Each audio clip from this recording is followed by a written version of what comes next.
Good evening and welcome to the Buddhist Society of Victoria's Monday night meditation. And it's being live streamed here from Newbury Buddhist Monastery. And of course, some of you will know this is Ajahn Nissarano. I am the senior monk here at Newbury Buddhist Monastery. And for those who don't know, I was ordained by Ajahn Brahm almost 25 years ago as a full monk, and have spent almost 14 years in Sri Lanka before coming back to Australia and now being based at Newbury Buddhist Monastery. And of course, you may be wondering why this session has become an online session. And of course, at the weekend, we had a number of COVID infections related at the Buddhist Society of Victoria's city centre in Melbourne East Buddhaloka Centre. And so we thought it was best to do this online this evening, and for me to come back to the monastery to isolate, even though I'm only I am a close contact. So the situation is that the Buddhist Society of Victoria, the Buddhaloka Centre, will be temporarily closed until Sunday the 24th. So that's next Sunday. All right, this Sunday coming. And please check the website, and that will give you the latest information. It's been changing quite a bit in the last 24 hours as we sort of wonder what is best to do. And of course, it reminds us, doesn't it, that COVID is still out there and is still running the show. And as I often mention, that COVID really provides, doesn't it, like a reality check, because it confronts us with sickness and death, with impermanence, all those things that we don't usually see or often not so much highlighted. And of course, it's teaching us. I mean, I like Ajahn Chah's teaching that everything is teaching us. But he said, we have to be good students. In other words, we have to really have that intelligence, that interest, that investigation into our experience to really get the wisdom, the insight that comes from it, which will always be, won't it, about impermanence, that everything is nothing lasts and everything is subject to change. And of course, the motto for COVID-19 has been expect the unexpected.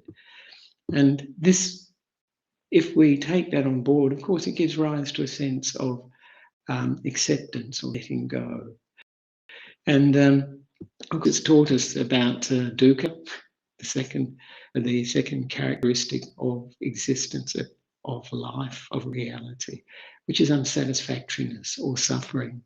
That we can't always get things the way we want them to be. Sometimes we do, but there's often many disappointments. And like today, I mean, we were planning to have this session at the city centre. And when we fully understand that, when we appreciate that, when we're reminded of that, that can also give rise to the sense of acceptance and letting go. And of course, the other thing that is teaching us, and I think this is very important when people get COVID, is the aspect of non-self, anatta, that it's not personal. Sometimes people feel so, I've had people sort of apologize for having COVID, and I've perhaps had contact with them, and I say to them, it's not personal. And it's also good to reflect that we don't really own these bodies and minds. They are like temporary possessions, or we're temporary residents. They belong to nature, both the body and the mind. And of course, non-self reminds us, it's one of the qualities that the Buddha brought up quite often, was that because of non-self, we can't control these things. We can't make the body not age, not get sick.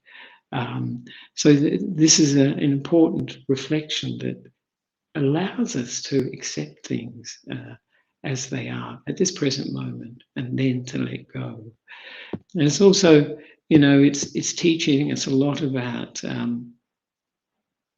kindness, compassion, joy for others' successes and good qualities, and equanimities. This is the Brahma Viharas. And this evening I'd like to focus on one of those Brahma Viharas that's very applicable and it's quite difficult for us actually, and that's acceptance, or upekkha. I prefer acceptance rather than the usual translation, equanimity.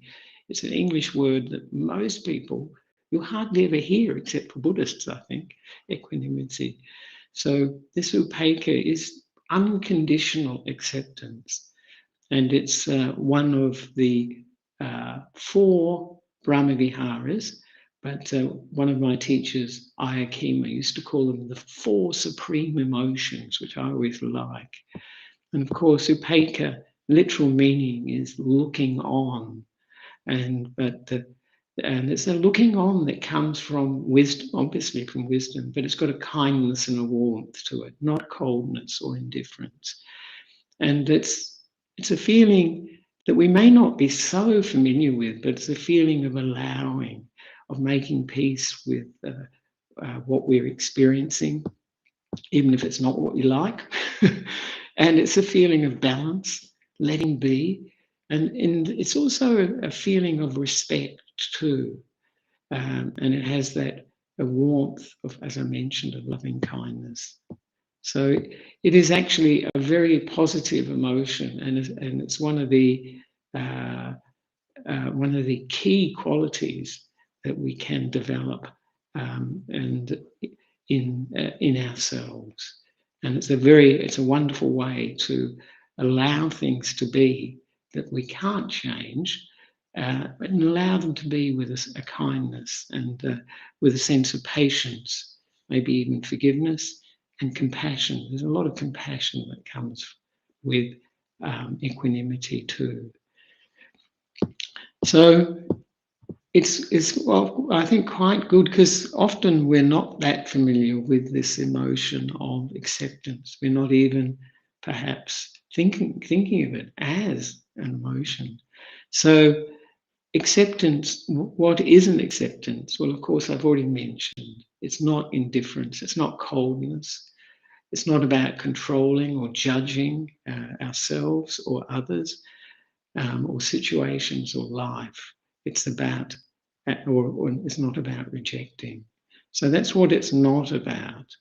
And it's always good to reflect on these qualities of acceptance.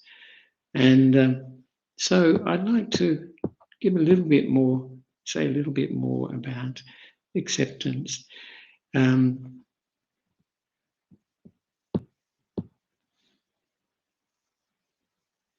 And sometimes people think, well, if we accept everything, does that mean we can't change things? We can't change situations? And of course we can. Of course we can change things. We can influence things. But what has arrived at this present moment, of course, can't change. And it reminds me of something of a poster my mother used to have in the toilet, and it was called the Serenity Prayer. And I think it's very pertinent, actually, very relevant to what I'm talking about, acceptance. May I have the serenity, it says, to accept what I cannot change, and the courage to change what I can change, and the wisdom to know the difference. So that is, may I have the serenity to accept what I cannot change, the courage to change what I can, and the wisdom to know the difference. I think it's very a wise saying. And because we're not aware of what we can't change.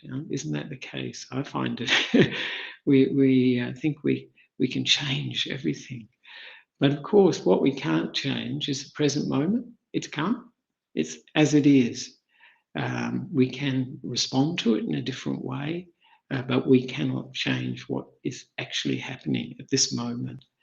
And we can't change others. people try that all the time. And I think they soon realise that that is not possible. A person has to wish to change themselves. And we can't change nature, the basic conditions that apply to life. And we mentioned those, didn't we? Like impermanence, old age, sickness and death. This is very Buddhist, isn't it? And unsatisfactoriness. And also the fact that, that life is a process that's non-self. It is a process, not individuals, not persons. And the other thing we can't change, according to what people usually say, is taxes. They say, usually they say death and taxes, don't you? Can't change those. So what can we change them? You know, this is, and of course the future, by dealing with the present moment well, we're making the future now. And we can make change by having a positive attitude here in the present moment. And that will give rise to a future of a similar character to the states of mind we're developing in the present moment, such as accepting things as they are now. And of course, I mentioned we can change ourselves by creating the causes, the conditions for those changes.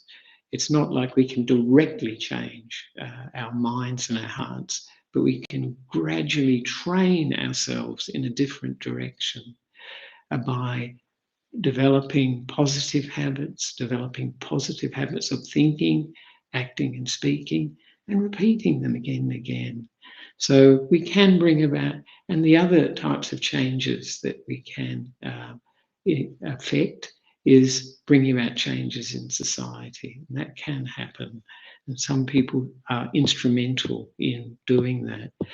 So important to think, how do we develop this emotion of acceptance? How do we develop it? And of course, acceptance really, really, really relies on understanding, doesn't it? Understanding that we are all the way we are all the way we are because of our past karma actions. These are actions of body, speech, and mind.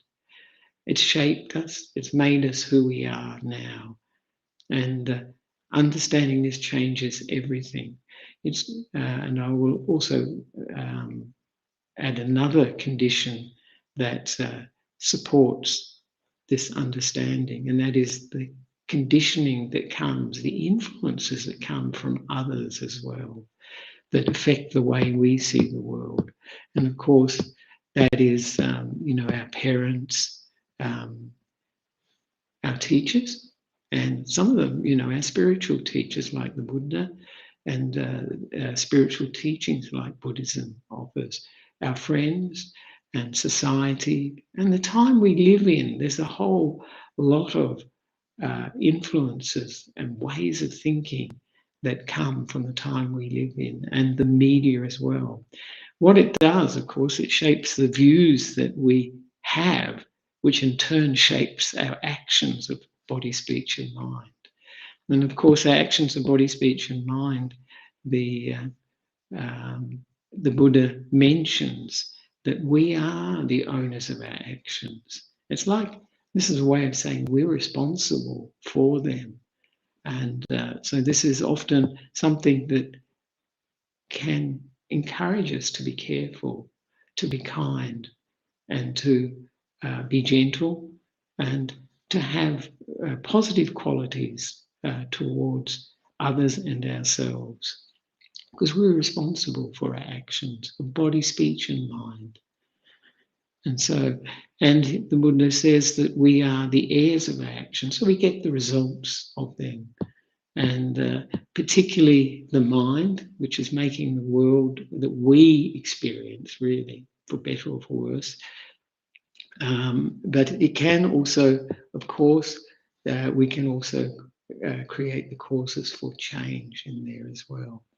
And we are born of our actions, the Buddha says, because they shape our personalities, and they even shape our bodies too, coming from past lives. And our actions, he says, are like our relatives, so they're very close to us. and our actions are our shelter. They're sort of like a refuge. But if it's a good refuge, that's fine. But if there is lots of negativity and negative actions of body, speech, and mind, it won't be a good refuge for us. And whatever actions we shall do, whether for good or bad, we will be the heirs. So that's the recollection on karma. And if we understand that, then we can develop this acceptance of ourselves and others, because we realize, yes, that we're fashioned, as it were, by this karma, by the repetition of things through our actions, through our speech, and through our thinking and emotions. And so is everyone else. And also that we and everyone else has been conditioned by so many influences, and this has made us the way we are. And of course, it's a sort of a unique combination, isn't it? We're all different, although there's a lot in common. And in reality, there is no basis for judging each other or comparing. They often say in English, don't they? We're like cheese and chalk. That's what it is, cheese and chalk.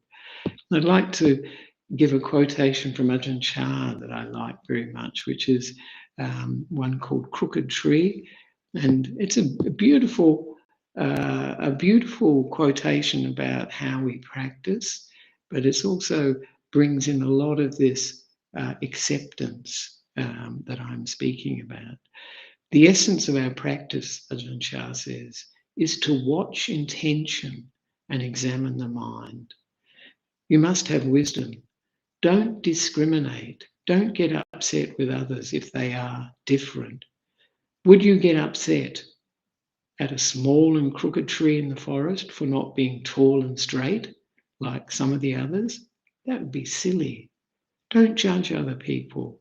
There are all varieties. No need to carry the burden of wishing to change them all. If you want to change anything, change your ignorance to wisdom. Isn't that great? That's a really lovely quotation. And of course, it's also important not to judge ourselves because we are conditioned. We are the products of our actions of body, speech, and mind too. And so it's some of the things that that occur for us, we're not in control of it because we have created that momentum by repetition in the past. So how do we develop this acceptance? And I like to use the phrase, it's meaningful for me, is everything belongs, unconditional acceptance. It belongs in this moment.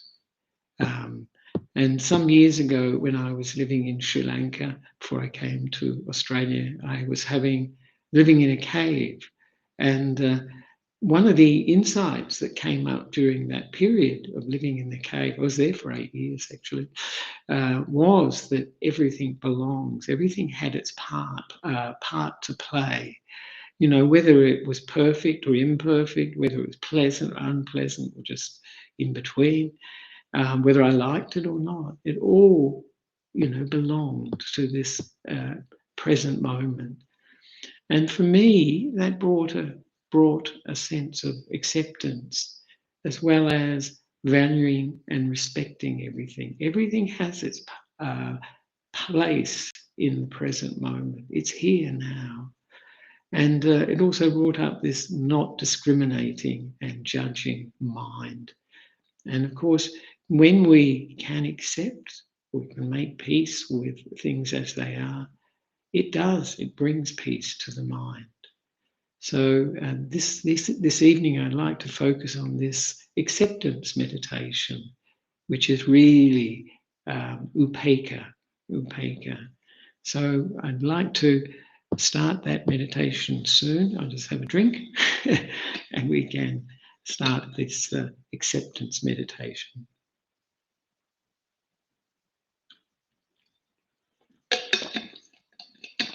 So, if you'd like to find a comfortable position to sit for meditation and come into the present.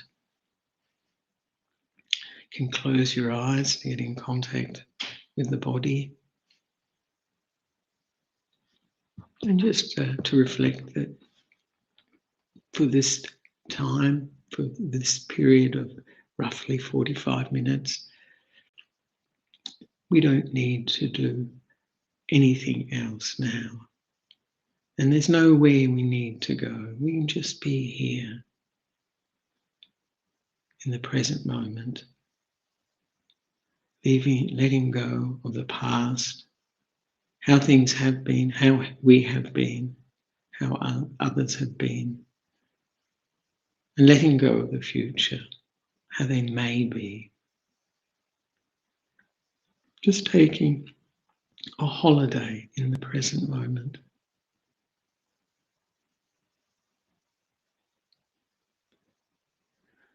And we can check out how the body is now, just to maybe to move the shoulders, to relax them. I quite like that, relaxing them, because we carry a lot of tension in our shoulders. And to just check out if we feel that the body is comfortable, feel if it's balanced, the head balanced over the shoulders and the shoulders over the hips.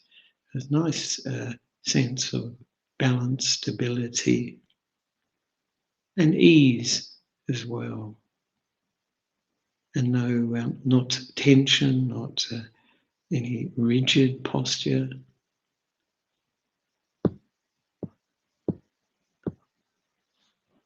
So just ask the body, how do you feel now? And make any adjustments that you feel improve the ease of the body, the comfort.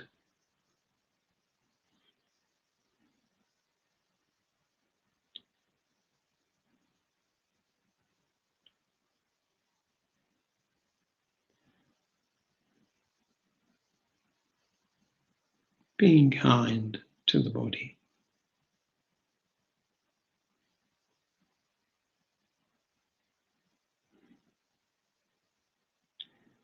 And now we can mentally relax the body from the top of the head to the tips of the toes. And this is such an important part of the meditation. And so we can soothe the top of the head, the back of the head, sides of the head, relaxing them with this warm, kind attention.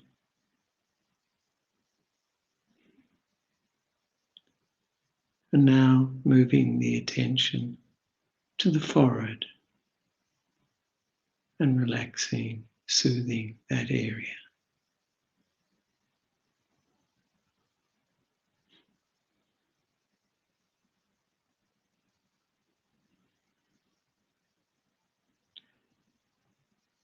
And moving the attention to around the eyes and the cheeks and relaxing them with this warm attention.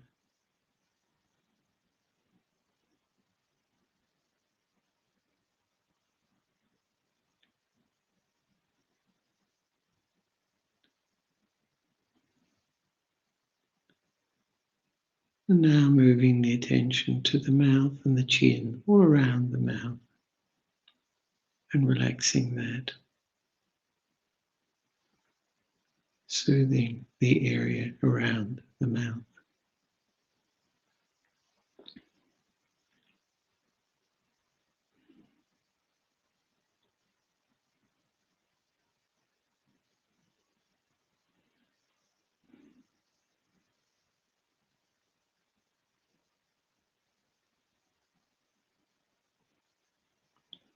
Now bringing to mind the neck and moving our attention all around the neck to soothe it, to relax it, giving it this mental massage.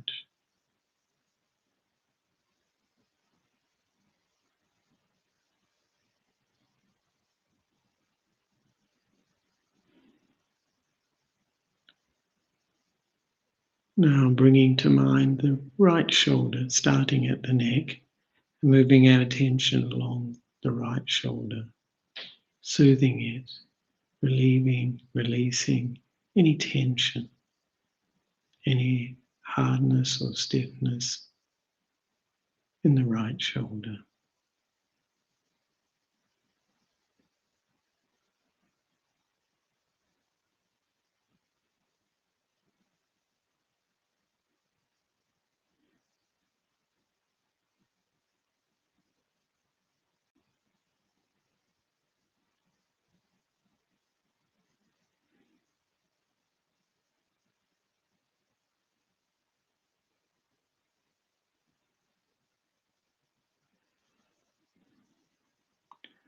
Now bringing to mind the right arm, starting at the top of the right arm and moving our attention down the right arm, all around it, to include the elbow, the wrist, hand and fingers, soothing the right arm, giving it this mental massage with kindness and warmth.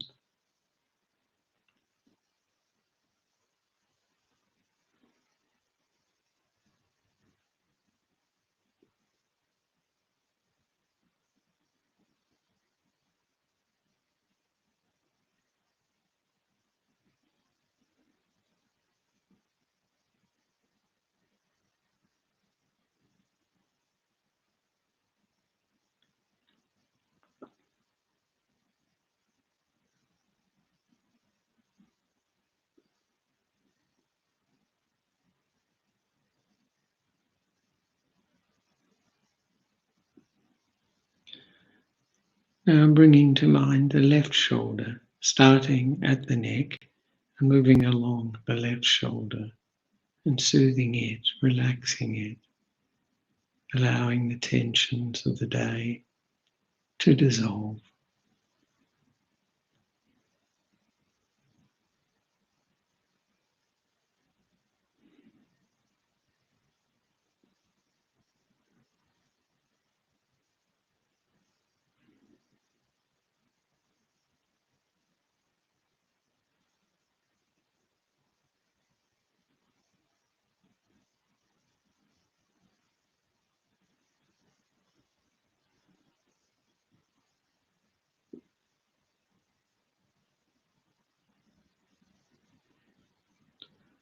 Now bringing to mind the left arm and moving our attention down the left arm, all around it, to include the elbow, the wrist, hand and fingers, soothing them, relaxing them with warmth and with kindness.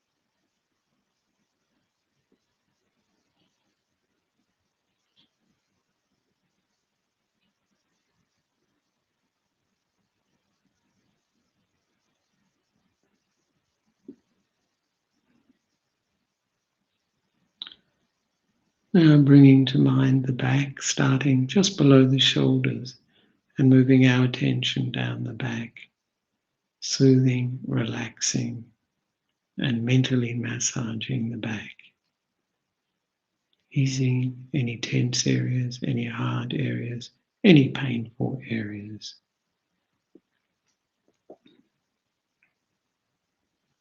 With this kindness, this warmth.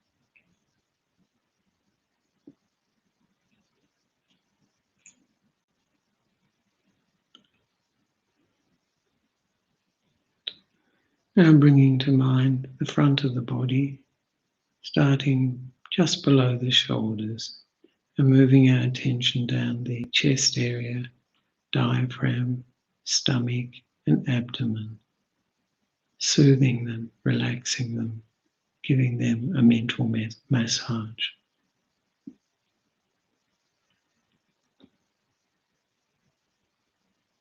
Easing any areas that have got pressure, tightness, tension, giving these areas particularly warmth, kindness, relaxation.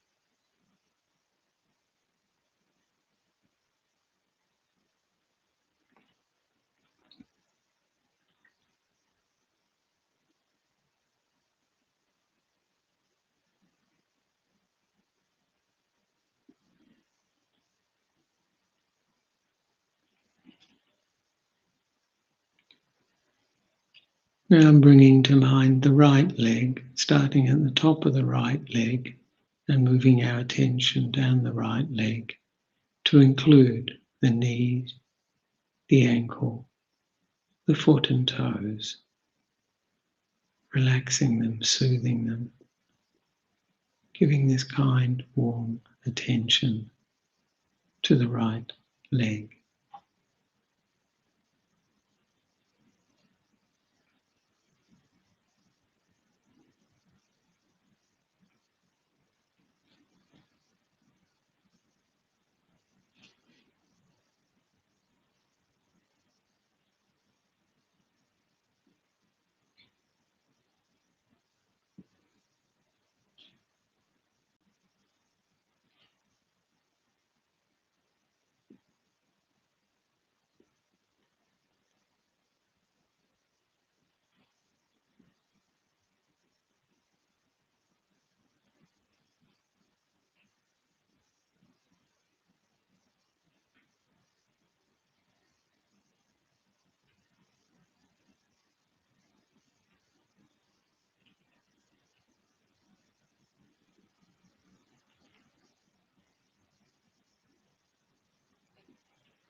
Now we can bring to mind the left leg, starting at the top of the left leg and moving our attention down the left leg, all around it, to include the knee, ankle, foot and toes, giving the left leg a mental massage with warmth and with kindness.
And now we can bring to mind the whole body, just sitting here in the present moment.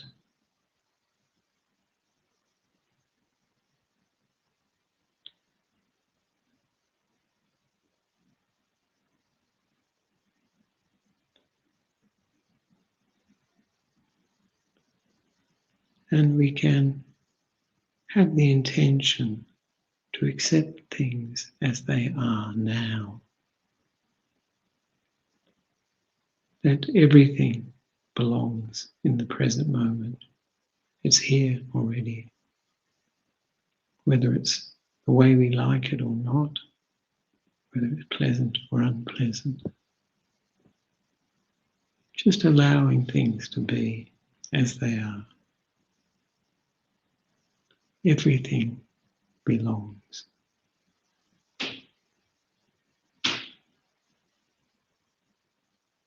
And we can see how we feel. Does this bring a feeling up or not? Everything belongs, ourselves included. However the present moment is.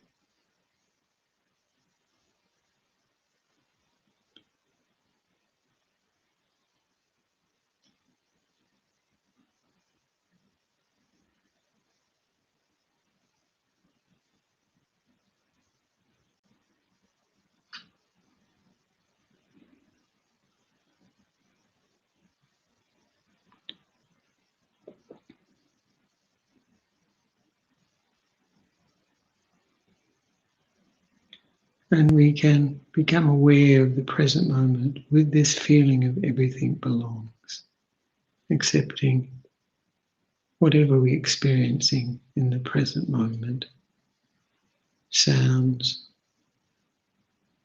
feelings in the body, the contact of the clothes with our body, with the skin, contact with the cushion, the temperature of the air, whatever we're aware of moment by moment, just accepting with this feeling of it all belongs. There's no need to rearrange it or fix it or to get rid of it. No need to judge it. It's here now. Just to make peace. Things as they are now.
And when the mind becomes aware of the breath, when the breath comes to our attention, we can breathe in with this feeling, everything belongs.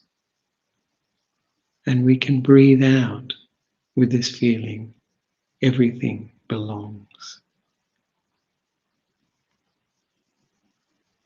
Breathing in, everything belongs. And breathing out, everything belongs.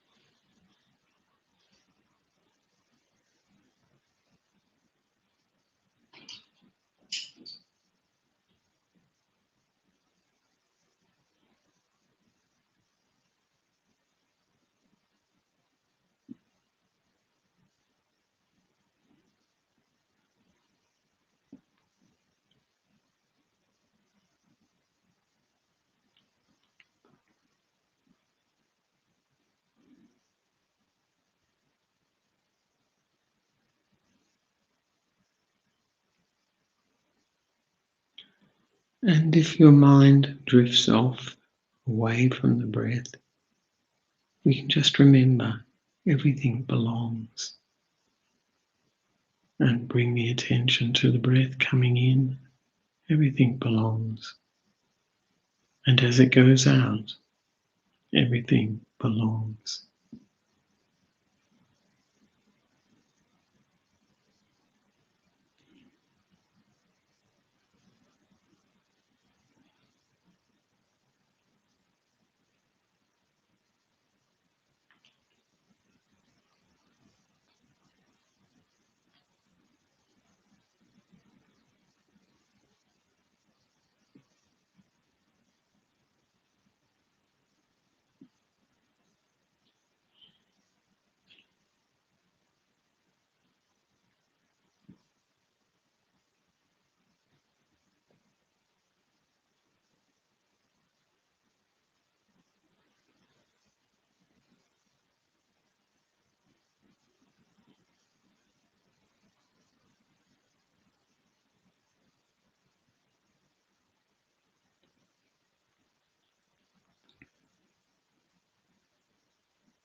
And now we are coming close to the end of the meditation.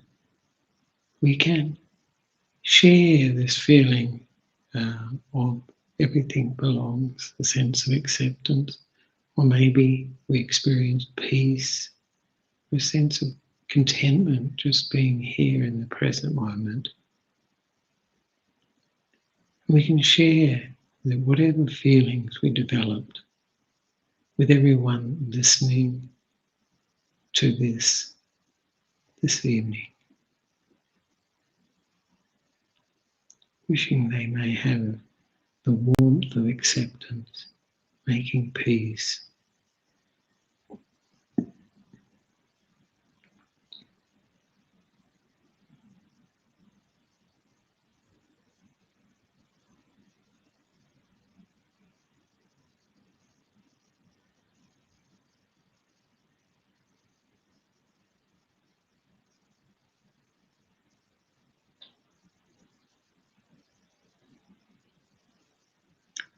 And now we can expand this feeling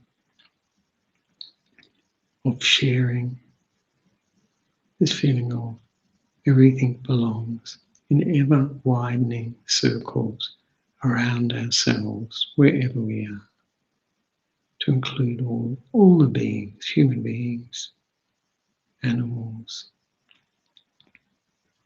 insects, birds, all beings, the unseen beings, and expanding it, and expanding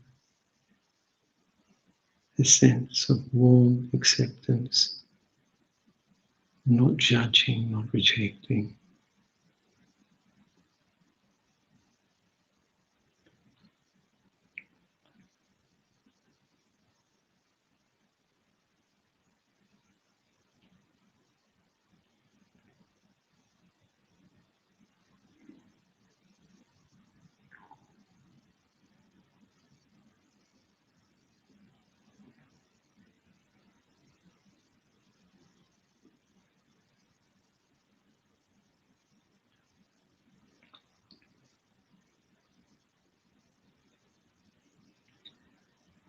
And expanding it to include the whole earth and all realms of being, all realms of existence.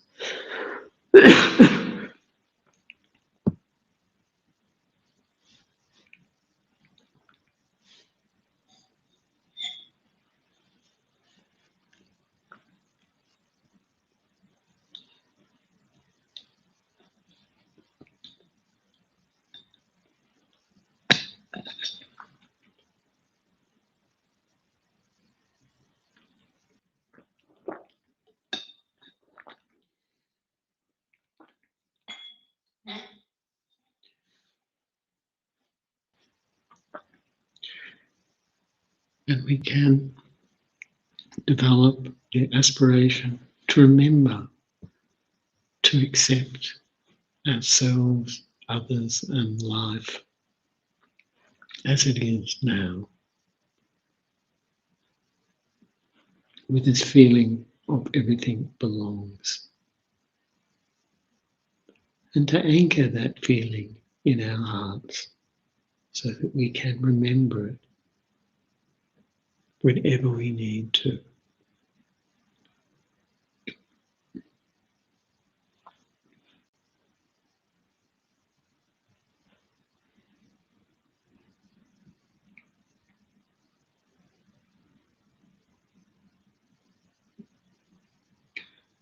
And now for a few moments just to reflect on meditation. How do I feel now? Is it different from before the meditation?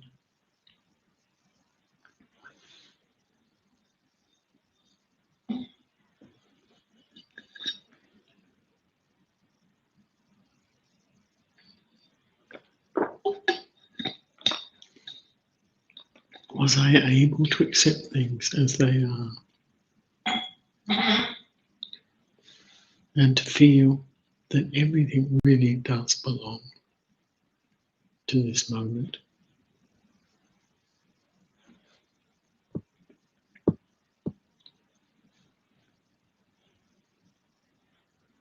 And what caused the feelings that we experience to arise? What triggered them? What brought them up in the heart and the mind?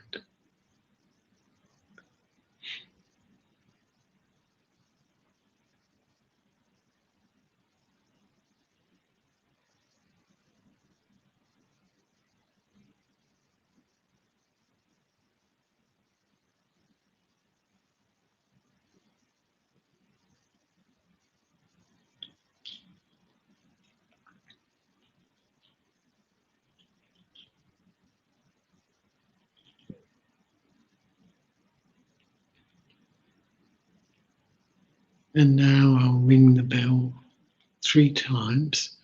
Those who wish to are welcome to come out of meditation at the end of the 3rd ring. 2.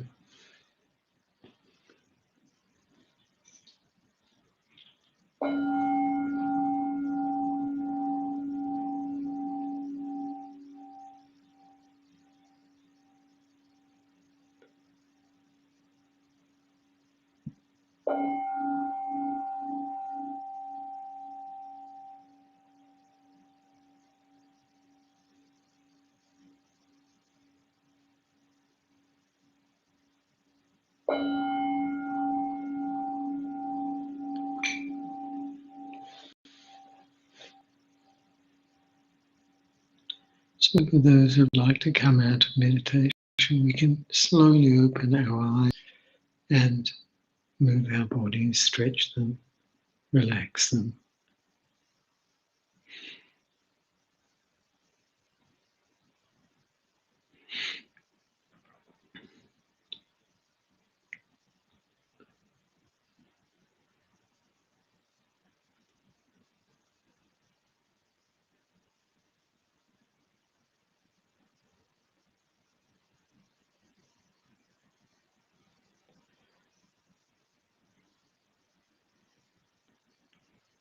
And now I'll ask Langdon, who's looking after this evening's live streaming, if there are any comments, questions or complaints that have appeared in the live chat. I should have mentioned the live chat actually.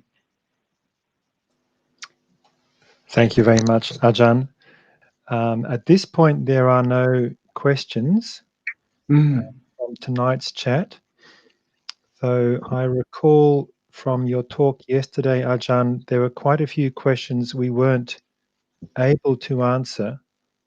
Right. So maybe while we're waiting for anyone to ask a question tonight, if they would like to, I could possibly return to one of the unanswered questions yesterday.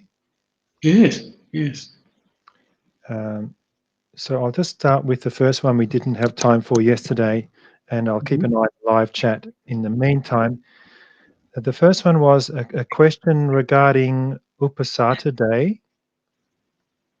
On Upasata Day, as per my understanding, we are not allowed to use high beds and luxurious beds, but what if we sit on sofas or couches?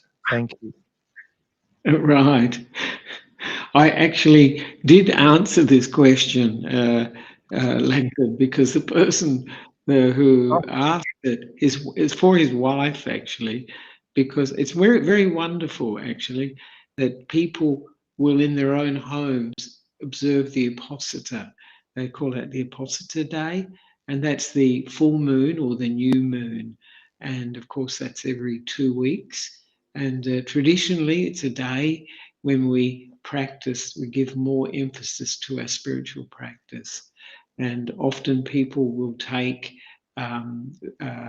the ethical precepts, often more than the 5 precepts of not killing living beings, not stealing, not sexual misconduct, and not lying and taking alcohol and drugs. They're the 5, but they often take the 8 precepts, where the 3rd precept becomes no intention, no sexual activity, and not eating after the noon, after the midday period, and not dancing, singing, entertaining ourselves with shows or wearing ornaments and things like that, wearing jewelry or perfumes and things like that. So very simple. And the last one, which is what this person is asking about, is referring to where it says that we not to use high and luxurious beds in particular, so that it's on the Uposatha day, or when we're keeping these 8 precepts.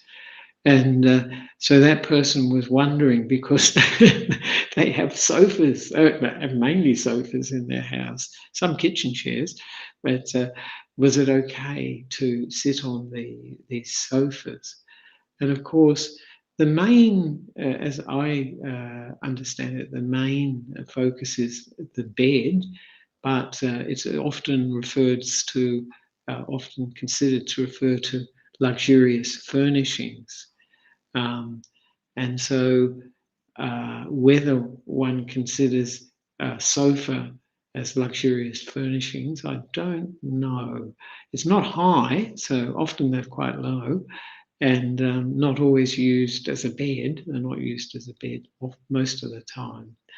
So I said to that person that it wasn't, I didn't think that it was high and luxurious furnishings. It is okay to sit on them.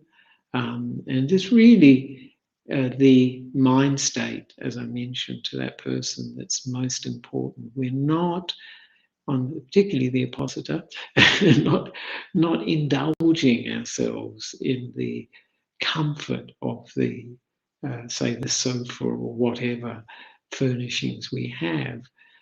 It's not there for comfort. But at the same time, we should avoid the other extreme that the Buddha mentions in the middle way of tormenting our bodies, making it very, very difficult for our bodies, or making it painful for our bodies. Because if we go to either extreme, we won't be in the middle. And this is where the work of the mind can be achieved or undertaken. When we're indulging the body, obviously we're going for sensory experience, sense of the bodily sense of touch, but it's going towards seeing, hearing, indulging in seeing, hearing, smelling, tasting, and touching. And when we're tormenting the body or giving our bodies a hard time, and many people try to sit in, say, for instance, full lotus, don't they, and give themselves a lot of grief and pain. And what happens is that the focus is on the body rather than on the mind, rather than on the meditation object, which will often be the breath. Of course, we can also use the body as an object of contemplation, but generally speaking, and we can contemplate the experience of Vedana, the feelings in the body, but these can be quite a big distraction if we're, for instance, we are paying attention to the breath and the body becomes very painful, then we will tend to go to the pain. And most often, the reaction to pain is, I don't want it. It's rejection, aversion. And this is, of course, a hindrance to the meditation. It's not going to aid the meditation. So it is best to avoid those extremes, of tormenting the body or indulging, because if we indulge, we tend to go towards more dull states of mind, and rather than developing this attentive or mindful presence. So that's what I said to the person, to the partner or the person who asked that question about using sofas on the Apostata. So I hope that has general application to people, that's in their practice. So thank you very much for that question from yesterday. Thank you, Ajahn. We do have a question, actually 2 questions that have Yeah. appeared since you responded to that one. So the first question from tonight is it important to keep our back upright when we meditate? Sometimes it's very hard to, in brackets, easier to lean against a wall. Right, yes. Yes, sometimes, yes, it is definitely easier to lean against a wall. And I know one of my teachers, she was Ayakema, she was dead against it.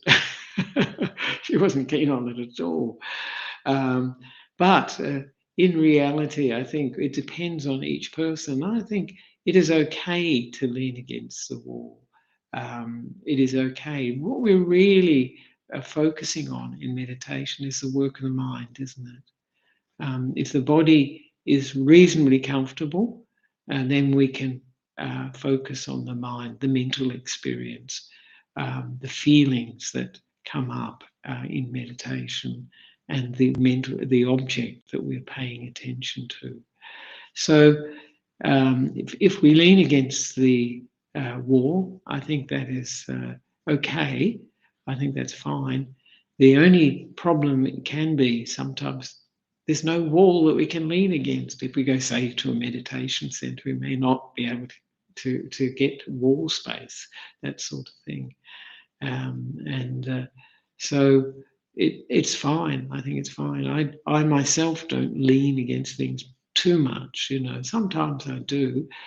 If we do lean against things, sometimes the mind can become dull. But whatever works, we're not there to torment the mind, as I mentioned before, or to indulge. So that we can pay attention to the present moment, the object we're using in the present moment, and but not be uncomfortable. Comfort, to a certain amount of comfort, is necessary for us to be able to let the body be and be with a meditation object. So yeah, okay. I think you just see how it works. I think for all of us, it's going to be to see, well, when I lean against the wall, how does the meditation go? Is it better with the wall or without? That's how I often look at things: better with or better without.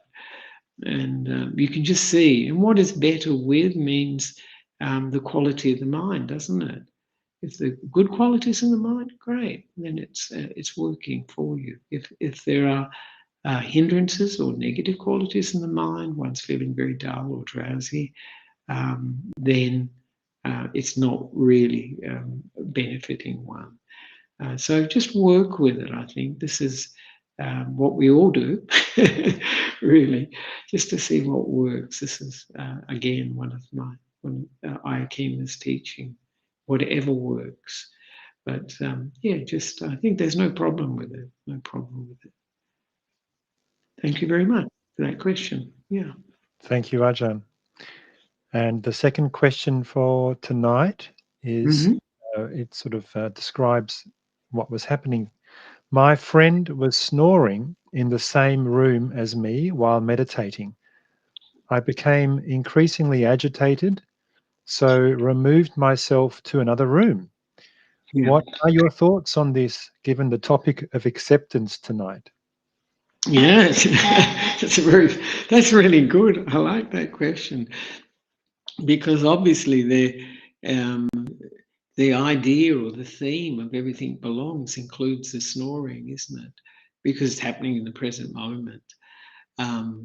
So I think that, yes, perhaps you weren't able to develop that acceptance of the present moment. But what is really important for us to see is the mind state that comes when we don't accept things as they are at the moment. Are we not accepting it with a sense of rejection, or with the thought this shouldn't be like this, or something like that, or I can't meditate when there's snoring? Having said that, I remember some years ago at an Ajahn Brahm retreat in Sri Lanka, there was one monk I know. He'd had an operation on his hands, and he could only sleep in certain positions. He snored a lot, and he was sharing a room with another monk. And that monk said to me, he said, it'll be like a symphony to me. You know, he'll use that perception. The snoring's like a symphony. And the next morning I came out and that monk was sleeping in the common area. He'd moved out of the room. The symphony had become too much. But I think he didn't have, I didn't detect, a lot of negativity about it. Sometimes when people snore, they, when we're sleeping or meditating, whatever, we can become annoyed or angry. This is obviously a mind state that isn't good for us, but certainly not good for meditation. It's actually, ill will. So I think it's okay. We learn from our experience, we learn from our experience. And you have that famous saying from Ajahn Chah, it's not the sound or the noise that disturbs us, it's us that disturb the sound or noise. Because we're responding to it, aren't we? We're reacting to it. And that's okay. We can learn from that. We can learn from that. Because in the end, our work is to develop the mind, to develop the qualities of the mind, to work at the good qualities, to work at understanding the negative qualities and letting them go. Developing, training, repeating good qualities. So that they become our character, our personality, our default settings, as it were. So I hope that helps you with it. I like that question. I think it's very good. But I would say you were unable to accept it. That's okay. There's no problem with that. But to learn why you were not able to accept it, that's good. Yeah. Because there's often this feeling it shouldn't be like this. And Ajahn Chah had a wonderful response to that. He said, well, if it shouldn't be like this, it wouldn't be like this. And also, if we do find in the meditation that there is, for instance, pain in the body, and it's increasing, it's becoming it's becoming the main focus for the meditation rather than the object of the meditation. It's okay to mindfully change our position to make the body more comfortable. So some changes, obviously we can make, we may need to make, and if we do them with a wholesome, positive state of mind, no problem at all. But if we do them with irritation or annoyance, it's actually harming our state of mind, for one thing, for sure, but also the meditation. It's a hindrance. So thank you for that. That's a wonderful, a wonderful question or comment. Yeah, that's lovely. Yeah, thank you. Thank you, Ajahn. And I think we might just have time for one more quick answer. We're just 9 o'clock. Yeah, I'm interested to hear your thoughts on this myself. The last is, what do you think about the term is Buddha shopping? That is listening to teachers on YouTube from different lineages, or should one commit early in their practice to one teacher? Right. Yeah. I think some Buddha shopping is probably or teacher shopping is necessary, because if you actually listen to some of the teachers, you'll find what naturally, or what you'll find those teachers that you resonate with, you connect with, that you find actually help your practice, deepen your practice, help the meditation, help the view that you see that you have of the world, have of yourself. So I think that's okay to do that. you know, to look around and to find those teachers and those teachings that work for you. And when I say work for you, you know, developing good qualities in you, developing deeper insights, or encouraging you to investigate, encouraging us to look at our experience as everything is teaching us, as I mentioned before. So no problem, I think, with that. Some people can get confused with it because obviously, you know, some teachers will say this, other teachers will say that. And I think always when there is a confusion about a teaching, and especially if it seems to be quite a, you know, an important concept or idea, check up with the Buddha. You know, we can go to the Buddha's teachings, and we have this Sutta Central website, and it's got all the teachings of the Buddha there. And not only in the Pali tradition, you know, we have also the Chinese and Sanskrit and Tibetan. And so you can just check up, did the Buddha really say that? Because I know sometimes we do hear teachings that we may have doubts about, really. And in that case, that's not useful for us from that particular teacher, but we can check up. And of course, you know, when we check up and investigate, it deepens our understanding too. And it strengthens, or they often use this term, straightens our views. It actually it can encourage us to develop a better understanding of right view, samadhi. You know, this is right view is what makes the whole of the Noble Eightfold Path right. You know, a view that takes us to awakening, to enlightenment. And so that's something very valuable, because every factor needs that view, that right view. And obviously, if we're not enlightened, awakened, our view's not quite right. We're always deepening our view until one becomes a stream enterer, and then one has right view. Then it's an experience, an understanding, a seeing, a knowing that informs experience. And so it's become part and parcel of oneself. So we're working on that. So it's okay to investigate other teachings, teachers, and just to see, you know, what they're teaching, and then, you know, as you do that, to choose what really resonates with you, connects with you, really helps the practice, and really helps your life. And I think that's nothing wrong with that. There's nothing. We've got so many though, haven't we? That's a part of the problem. There's so many there that the shopping could go on and on and on and on. But I think once we find particular teachers, then good, we can look at their teachings more probably than others. All right, so I hope that is helpful.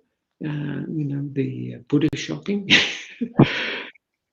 I know, wasn't it Chogyam Trungpa used to call it spiritual materialism. That's what he called it. He wrote a book called Spiritual Materialism, where we shop around. And, you know, it is the mind of getting, actually. You know, we're going to get something, you know, because we're inveterate accumulators, shoppers. You know, this is one of the very strong roots, negative roots in our minds. This desire, this wishing to get, wanting, is a very, very big part of it. So he had this book called Spiritual Materialism, Cutting Through Spiritual Materialism. That's what it was called. And it's a great book. I thought it was really good. I haven't read it for years, but I thought it was a really good book, actually. I thought it was very insightful. Yeah. So thank you very, very much for that, and very good question, very relevant. So now I think it's time to finish off. So for those who would like to, we can pay respects to the Buddha, Dhamma and Sangha, and I'll do that by chanting. So that makes it a bit easier, I think. Arahang Samma Sambuddho Bhagava Buddhang Bhagavantam Abhivademi. Swakato Bhagavata Dhammo Dhammang Namasami. Supatipanno Bhagavato Sawaka Sangho Sanghang Namami. And of course, that's paying respects to the Buddha, Dhamma, and the Sangha. And I'd like to finish by thanking those who made this possible this evening, particularly Langdon and also Ajahn Aranavihari, who helped set up for this live streaming. So wonderful that we could do